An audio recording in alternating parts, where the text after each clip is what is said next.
Hello fellow YouTubers, I'm going to show you where the memory, CPU, Wi-Fi card and the hard drive is on a Lenovo 310-15Abr.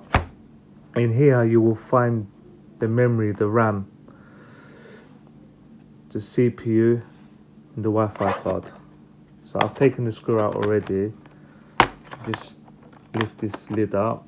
As you can see, this is the memory, the RAM.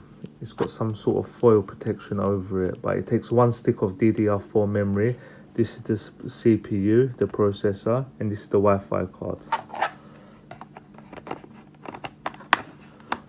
I'll put the screw in back later.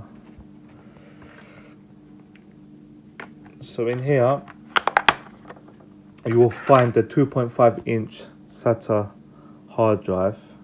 The way this comes out is simple. You just lift it up from here and you pull out.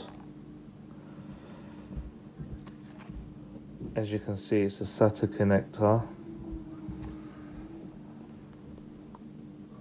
And you just replace the hard drive in there if you want to in the future, if you want to upgrade to a SSD. So yeah, I hope this video helps. Please like and subscribe for any future videos. Thank you.